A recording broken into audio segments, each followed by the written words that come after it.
Hi again. The book we're going to discuss today is very relevant because as I speak, the subject of sexual assault and violence against women is being highly illustrated by several cases recently, and also by an outcry and vigils being held and so on. One of the cases which is very prominent is that of Sarah Everard, who was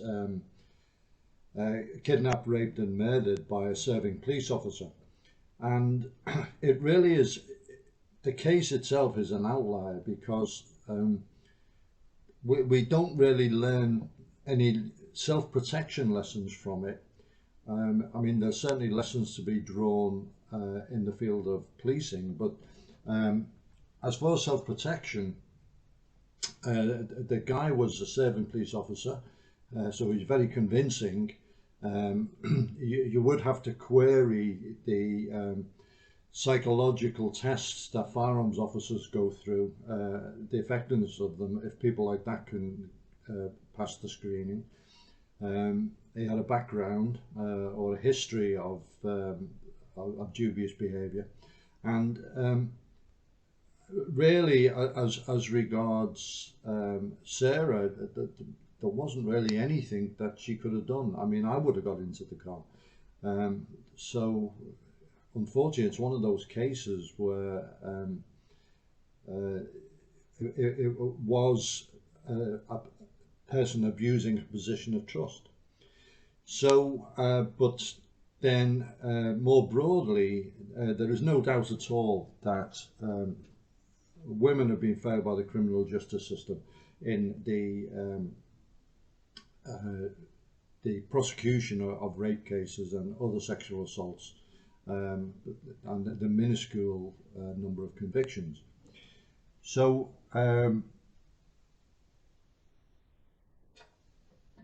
during one of the discussions on this on TV, a panelist, a woman, said that she takes a shortcut, but as soon as it's getting dark, she avoids this shortcut because of potential danger. And I thought, yeah, that's good. But then she said, I shouldn't have to do that.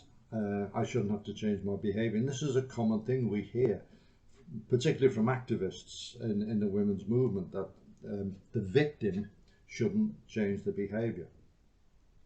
Well, the whole point is not to be a victim. And you know, I've changed my behaviour consistently over the years in various ways to do with self-protection and to maintaining situational awareness.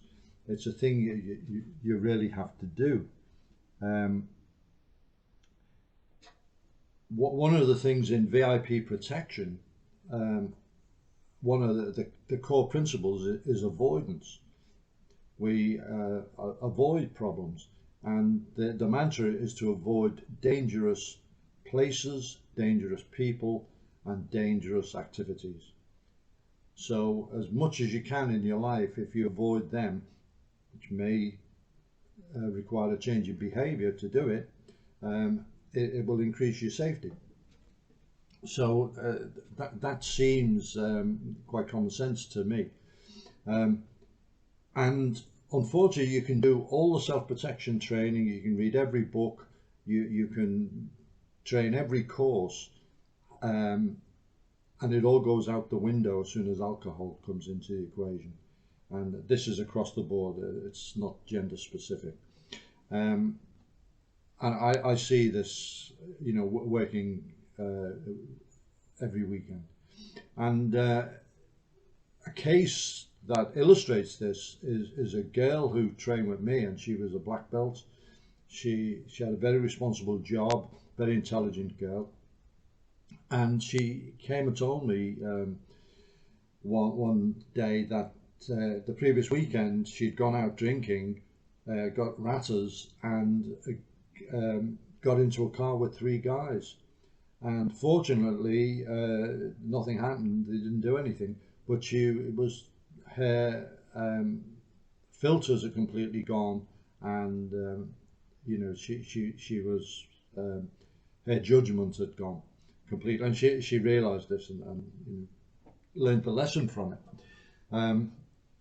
So the suggestion that you shouldn't go out and get absolutely slaughtered, to me seems common sense, but it's an idea resisted by many.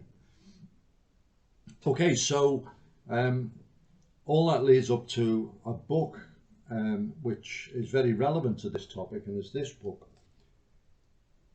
I Have Life, Alison's Journey, and it's As Told to Marianne Thamm. I was introduced to this book in South Africa. It was around about the 95, 96 mark, I think.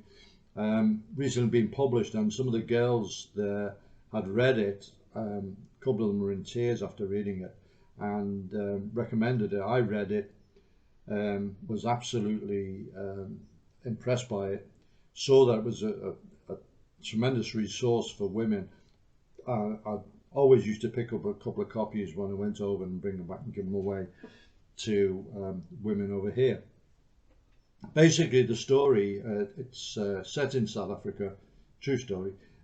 Alison, a young woman, decent job, and in Port Elizabeth, in the Eastern Cape, and she has been out one night, comes back, she's in the process of parking her car when the passenger door opens and a guy gets in, carjacks her at knife point, and takes her to an area where they pick up another guy and they take her to a remote area and rape her and then try to kill her, leave her for dead. She isn't dead, and she manages to walk quite a distance and find a road, tries to flag down cars, they don't stop, and then eventually Good Samaritan comes along and her rescue is put into action. I'll just read a little bit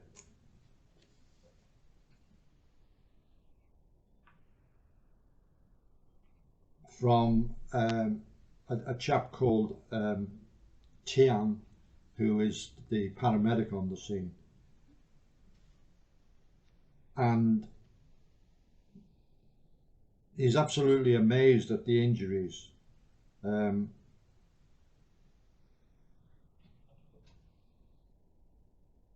I realised from the quantity of blood on the road that she was seriously injured. Then I saw the huge gash that circled her neck. It was a slit from ear to ear, almost like a sheep had been slaughtered. It was a horrible gaping wound that I could see everything inside, the veins, muscles and the severed windpipe.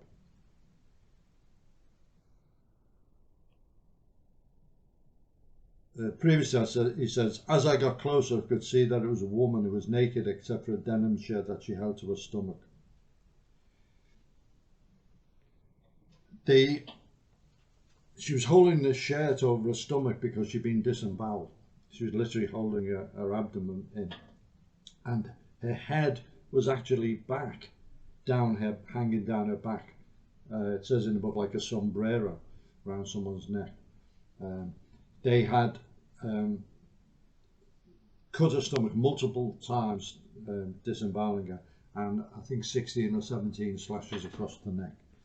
He goes on, Tian, he realised that he needed information for, she couldn't speak obviously, to pass on to the police. I told her I was going to ask her some questions, and if she could, she should squeeze my hand once for yes and twice for no. In this way, I worked out that 2 men had done this to her, and that they had raped her and stolen her car. I asked her what make it was. She lifted her hand slowly and wrote R on her chest. We guessed it was a Renault. I asked her the colour, and she traced a Y, a yellow Renault. Then it goes into the hospital and her treatment, and it's an absolute jaw-dropping account. And then The book, by the way, interviews various people, interviews Tion, interviews Alison's parents, interviews her friends, and it interviews the doctor, and it interviews Melvin Humple, who is the police officer from SAPS, the Port Elizabeth Murder and Robbery Squad. And apparently the two guys, Franz and Tunis, had formed for this, and the fact that Alison had survived and was able to positively identify them when they were arrested, it was game over. They thought they'd killed her, and they were brought to justice. And these two guys, they were Satanists. They were what's called over the Dacharuka. They smoked pot. Their minds were wrecked, and as I say, they were heavily into Satanism, and they are still in prison. At one time they would have been executed, but the law had changed. So one of the reasons that I recommend this book to so many women is not for the horrific circumstances of the attack and so on, but it's afterwards. It's the way that Alison reconstructs her life, bounces back, and the book has a very happy ending. And it's a very positive story. It's very uplifting, and it shows that you can survive even the most horrific trauma. And there's photos in the book of the wounds. It's horrific. So since then, Alison has become a public speaker and an advocate for awareness, and I'll put links to her website, and there's also a movie being made, so I'll put a link to the trailer for that.